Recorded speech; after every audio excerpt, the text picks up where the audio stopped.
नमस्कार साथियों। कैसे हैं आप सब। उम्मीद करते हैं आप सब बहुत ही अच्छे होंगे। तो मेरा नाम है हर्ष और स्वागत करता हूं आपके अपने यूट्यूब चैनल मेंस बाबा के ऊपर में। तो साथियों, हाल ही में एक न्यूज़ सामने आ रही है और न्यूज़ क्या आ रही है कि जो आपका पैकेजिंग रूल है यानी 2011 वाला, उसके अंदर में कुछ संशोधन किए गए हैं यानी कुछ अमेंडमेंट्स किए गए हैं। यह सेकंड अमेंडमेंट है।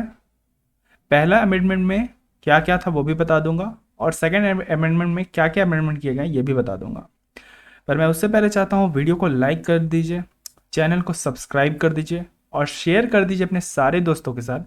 फिर वह चाहे तैयारी कर रहे हो यूपीएससी की, state PCS, SSC, banking, railway इत्यादि किसी भी एग्ज़ाम की जहाँ पे करंट अफेयर वगैरह पूछा जाता है तो उनका स्वागत है।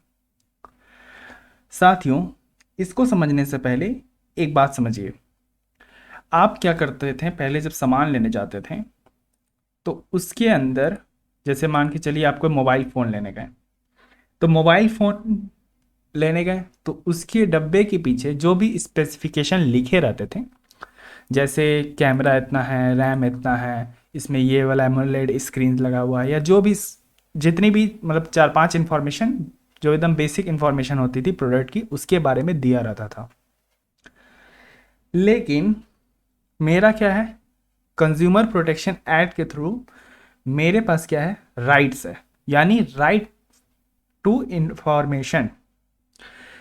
इसके रिगार्डिंग जो प्रोडक्ट में कुछ भी खामियां हो साथियों, जैसे मान के चलिए प्रोडक्ट में कुछ ऐसे पदार्थ हैं जिससे मुझे हानि हो सकती है, जो मेरे शरीर के लिए ठीक नहीं है, या फिर उसमें ऐसी चीज़ें दी हुई हैं जो आपको नहीं चाहिए था अपने नेक्स्ट फ़ोन के अंदर में, तो इस चीज़ को देखते हुए भारत सरकार के द्वारा एक इस नियम के अंदर में यह संशोधन किया गया कि सुनो भाई, तुम तो ऐसे जो कंज्यूमर प्रोटेक्शन एक्ट है यानी राइट टू इंफॉर्मेशन का, उसको तो तुम वायलेट कर रहे हो।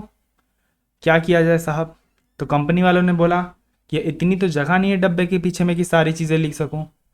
उसके बाद जाके इस पे विचार आया कि सुनो, बात तो तुम्हारी भी सही है कि डब्बा छोटा है, सारी चीज़ें तो लिख नहीं सकते पीछे, तो क्यों ना एक पीछे ऐसा क्यूआर कोड दे दो जिसको स्कैन करते के साथ जो कंज्यूमर है तुम्हारा वो सीधा रीडायरेक्ट हो जाए स्पेसिफिकेशन वाले बोर्ड पर, और जितना भी उस फ़ोन के रिगार्डिंग या उस प्रोडक्ट के रिगार्डिंग डिटेल्स है वो निकाल सके साथियों।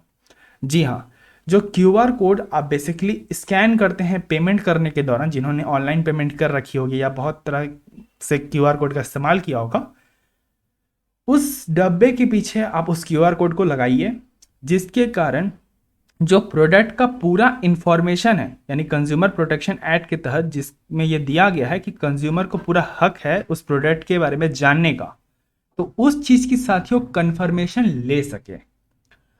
इस चीज को देखते हुए यह सेकंड संशोधन किया गया है। बस कहानी इतनी ही है, न्यूज भी इतना ही है।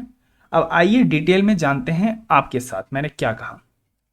तो पेपर 2, ये वाला बार बार मिस कर जाता हूं मैं, गवर्नमेंट पॉलिसीज एंड इंटरवेंशन के अंदर आएगा।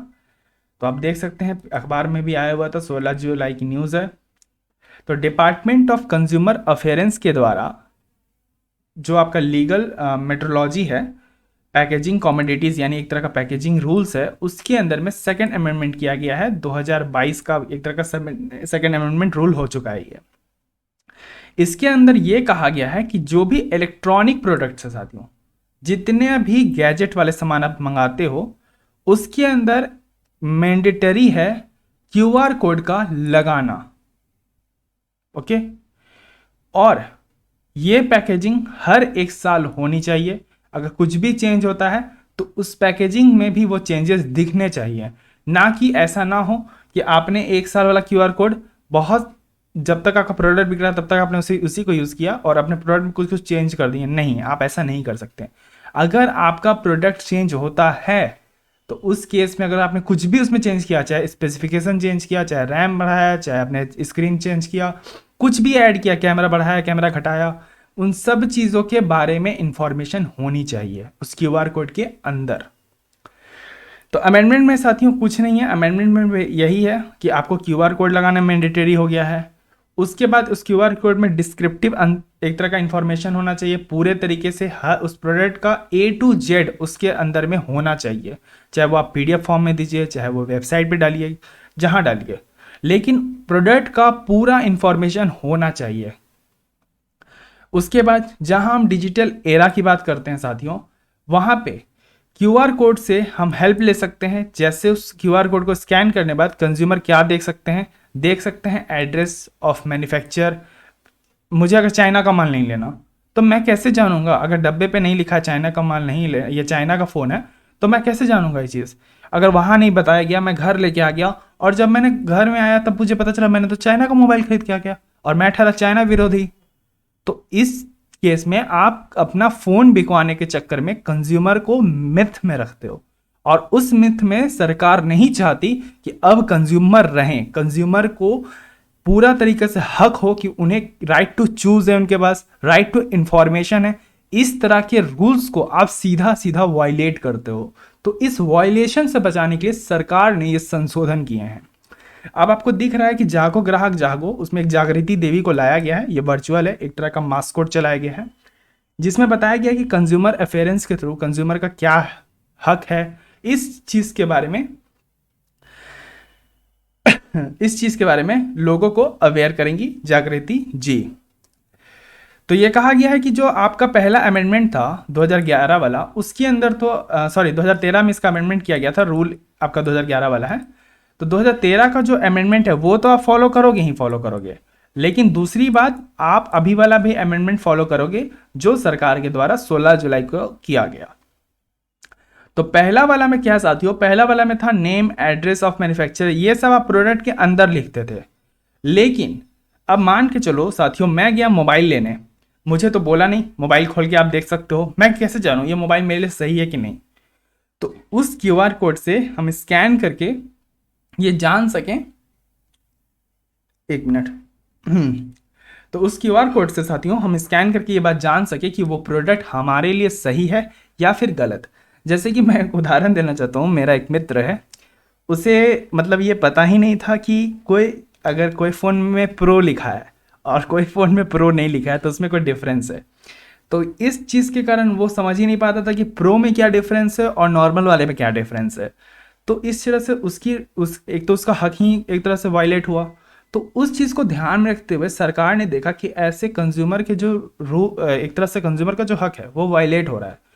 तो उस चीज़ के लिए देखते हुए साथियों सरकार ने ये कहा कि आप पैकेजिंग के अंदर तो ये सब चीज़ें चाहे मैनुअल बुक के अंदर मेंशन करते थे, क्योंकि 2011 में इस रूल को लाया गया, लेकिन आप क्या करोगे, अब जो संशोधन हुआ है उसके अनुसार आप एक QR कोड दोगे जिसमें साफ साफ डब्बे के पीछे ये होगा, जिसको स्कैन करके कोई भी व्यक्ति आराम से चीज़ें के बारे में जान सकता है। तो ये जागृति मास्कोट चलाया गया है भारत सरकार के द्वारा में। जैसे आप देख सकते हो कि डब्बे के पीछे यहाँ QR कोड लगा हुआ है। ये अभी फिल्टर के, ये आपका शायद इंडिया की कंपनी का नहीं है, किसी और कंपनी का मैंने लेके आया है, विदेश की कंपनी है। तो विदेश में भी ये चलता है ऐसे ही। जैसे मैंने ये लाया, अब मैं यहाँ किसी कंपनी को प्रोवाइड नहीं कर रहा हूँ, मुझे ये डब्बा मिला नेट के ऊपर में, फोटो इसका। तो आप देख सकते हो कि यहाँ पे 4 इन्फॉर्मेशन दी हुई है। अब मैं 4 इन्फॉर्मेशन से कैसे कंफर्म करूँ कि ये फ़ोन मुझे खरीदना चाहिए कि नहीं। तो सरकार ने पूछा, हाँ भाई सही है बात, हाँ ये 4 इन्फॉर्मेशन से कैसे पता चलेगा कि मुझे।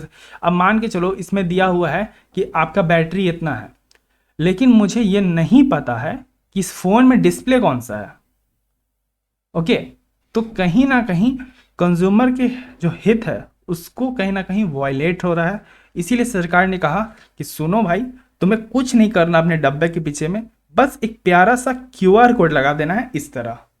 इस QR कोड से आप क्या कर सकते हैं, स्कैन करके डायरेक्टली अब तुम ये अपने वेबसाइट पे डालो, चाहे ये QR कोड को स्कैन करना कुछ PDF खोले या कुछ डाउनलोड हो, लेकिन यह जानकारी कंज्यूमर तक पहुंच जानी चाहिए कि इस फ़ोन में क्या है नहीं है। तो बस कुछ नहीं, डब्बे में बस ये QR कोड ऐड किया गया है साथियों। बेशक यह बात सत्य है कि ये इंफॉर्मेशन बहुत इंपॉर्टेंट है, लेकिन अभी फ़िलहाल इसे इलेक्ट्रॉनिक प्रोडक्ट के लिए यूज़ किया जाएगा, अन्यथा किसी भी प्रोडक्ट के ऊपर में ये लागू नहीं किया गया है। इलेक्ट्रॉनिक प्रोडक्ट्स में बस इसे ऐड किया जाएगा। एक्चुअली मैं जब आपको पढ़ा रहा हूँ ना या क्लास रिकॉर्ड कर रहा हूँ, तो आप समझो पंखा बंद है, कोई AC नहीं है मेरे कमरे के अंदर में, और पूरा पसीना से मैं भीग चुका हूँ, तो मेरे आँख में पसीने आ रहे हैं, तो इसलिए मैं उससे पोंछने के लिए रुकता हूँ बीच बीच में। तो ये मत समझना कि सर क्यों रुक जाते हैं, क्योंकि मैं बहुत ही गर्मी में पढ़ा रहा हूँ। अब आप चैनल को सब्सक्राइब करो, चैनल को बढ़ाओ यार, ताकि मैं भी आप लोग के लिए एक अच्छा सा क्लास खोल सकूं, आपको आके कैमरे के सामने, प्रोजेक्टर के सामने पढ़ा सकूं, एसी क्लासरूम खोल सकूं ताकि मैं पढ़ा सकूं आपको ऑनलाइन, लाइव जा सकूं। तो प्लीज़ यार थोड़ा सा कोऑपरेट कीजिए, ऐसे ही जैसे आप लोग प्यार कर रहे हैं इसी तरह कीजिए, बस इस प्यार को और बढ़ाते जाइए दिन प्रतिदिन, ताकि मैं भी पढ़ा सकूं। और बहुत ज़्यादा आप देख रहे हो कि टेम्परेचर कितना है, बाहर में धूप है, और अभी जस्ट मैं समझो मैं 4 घंटा से बाहर ही था किसी काम से, और गया था मैं पैदल ही लगभग, मतलब रिक्शा वगैरह पकड़ के। तो इस केस में वहाँ से आया, तो फिर गर्मी बहुत, अभी मैंने नहाया भी नहीं है, अभी मैं नहाऊंगा। बट मैंने सोचा क्लास रिकॉर्ड कर देता हूँ, क्योंकि शायद मंडे को मेरा फास्टिंग थी, ओके। तो उस फास्टिंग के कारण मैंने क्लास नहीं ली, तो आज मैं क्लास लेना सोचा मैंने। तो मैंने ये पीपीटी बनाया था सुबह आपके 9 बजे के ही आसपास, और अभी से रिकॉर्ड कर रहा हूँ। तो प्लीज़ आप चैनल को सब्सक्राइब कीजिए, वीडियो को लाइक कीजिए मेरे एफर्ट के लिए, ओके। तो इसी क्यूआर कोड को साथियों स्कैन करके आप इंफॉर्मेशन जुटा सकते हैं, बस ये इलेक्ट्रॉनिक प्रोडक्ट्स के लिए होगा। क्या है क्यूआर कोड? बड़ा सवाल। क्यूआर कोड का मतलब है, क्यूआर का फुल फॉर्म है क्विक रिस्पॉन्स कोड। ये एक तरह का जापानीज बेस्ड टेक्नोलॉजी है साथियों, जिसके अंदर में तमाम तरह के डिज़ाइन बने रहते हैं, और इसको स्कैन करके आप किसी भी प्रोडक्ट की इंफॉर्मेशन जान सकते हो किसी के बारे में। तो इसी तरह का एक बारकोड भी होता है, बट ये आपका हॉरिजॉन्टल होता है, और ये जो आपका क्यूआर कोड होता है ये कोई हॉरिजॉन्टल वर्टिकल नहीं होता है, बट कि इसमें कुछ डॉट डॉट डॉट जैसे डिज़ाइन बने रहते हैं। तो क्यूआर का फुल फॉर्म है बस क्विक रिस्पॉन्स कोड, और ये किस टेक्नोलॉजी पे बेस्ड है? तो ये जापानीज टेक्नोलॉजी के ऊपर में बेस्ड है। तो साथियों खत्म हो गया आपका ये टॉपिक। बस यही था कि भारत सरकार के द्वारा कहा गया कि अब इस नियम के अंदर संशोधन में बस एक ही का बात कही गई है कि आप क्यूआर कोड लगाइए। किसका फ़ोन आ रहा है यार? ओके करूँगा। सो क्यूआर कोड लगाइए, एंड देन क्यूआर कोड लगाने के बाद आप जो है जान सकते हैं प्रोडक्ट की इंफॉर्मेशन को। तो बस ये क्यूआर कोड लग जाएगा साथियों, और आप ध्यान रखिएगा जो प्रोडक्ट ले रहे हैं उस पर क्यूआर कोड हो, ताकि आप राइट टू चूज़ है आपके पास, राइट टू इन्फॉर्मेशन है। तो आप अगर कल को आईएएस आईपीएस या किसी भी पद पे जाते हो, तो आपको अपने राइट्स पता होने चाहिए, तब ना आप लोगों के राइट्स बता सकोगे। अब आपको जानकारी ही नहीं है अपने राइट्स के बारे में, तो आप लोगों के साथ कैसे खड़े हो पाओगे कल को? तो जनता को अगर आपको मोटिवेट करना है, जनता को लेके चलना है, तो उस केस में आपको भी तो राइट्स पता होने चाहिए ना। That's why it is important to know you. So ये सब चीज़ें खत्म हो गई साथियों। एक मेंस का क्वेश्चन है, मेंस का क्वेश्चन ये है कि इलेक्ट्रॉनिक प्रोडक्ट्स के ऊपर ये मैंडेटरी किया गया है, क्या इसके ऊपर में सभी प्रोडक्ट्स के ऊपर में करना चाहिए? क्योंकि पैकेट्स वाले सामान के ऊपर में जो बारकोड रीडर है वो तो दिए ही जाते हैं, लेकिन अभी इलेक्ट्रॉनिक प्रोडक्ट्स के लिए क्यूआर कोड का इस्तेमाल किया जा रहा है। तो यह आपका ये बताना है साथियों, क्या ये बहुत ही ज़्यादा मैंडेटरी है अभी आने वाले समय के लिए? क्योंकि आपको दिख रहा है मल्टीपल कंपनीज काम कर रही है भारत के अंदर में, तो लोगों के हित का ध्यान रखना पड़ता है। ऐसे तो कोई भी कंपनी मुनाफा कमाएगी, लोगों का कुछ गलत करके चले जाएगी, तो उसमें सरकार को फिर दोष होगा। तो इस चीज़ को ध्यान रखते हुए ये मैंडेटरी होता है। तो 250 वर्ड में इसके ऊपर में कुछ एनालिसिस लिखिएगा आप भी। मैंने सब कुछ बता दिया साथियों, क्यूआर कोड क्या होता है, जागृति मास कोड चला गया भारत सरकार के द्वारा। पहले संशोधन में सिर्फ मैनुअल की बात की गई थी कि आप अंदर एक मैनुअल डालिए जिसमें सारा इन्फॉर्मेशन हो, लेकिन आप बाहर से जो पैकेजिंग है, क्योंकि आप कोई भी मोबाइल डब्बा खोल नहीं सकते, क्योंकि आप परचेस करोगे तब आप वो खोलने की इजाज़त रहती है। उससे पहले आपको वो डेमो फ़ोन दिखाते हैं। तो डेमो फ़ोन में क्या है? डेमो फ़ोन में कुछ दिखेगा? वो तो ऐसे ही सिर्फ कितना भारी है, हल्का है, बस उसे ये पता चलता है, बस उसको चला थोड़ी सकते हैं आप। दैट्स वाई ये सरकार के द्वारा देखा गया, इसलिए इलेक्ट्रॉनिक प्रोडक्ट्स में, क्योंकि इलेक्ट्रॉनिक एक बेसिक नीड बनते जा रहा है लोगों का, इसलिए इस चीज़ के लिए, इस चीज़ को देखते हुए सरकार के द्वारा ये कदम उठाया गया है। साथियों प्लीज़ वीडियो को लाइक कर दीजिएगा, चैनल को सब्सक्राइब कर दीजिएगा। कोई भी सवाल हो तो कमेंट बॉक्स में ज़रूर पूछें, दोस्तों के साथ ज़रूर शेयर करें। बहुत सारी स्पेशल क्लासेस चल रही हैं, आप जाके देख सकते हैं। तब तक के लिए रखें अपना धन्यवाद, मुझे दे गया। जय हिंद, जय भारत।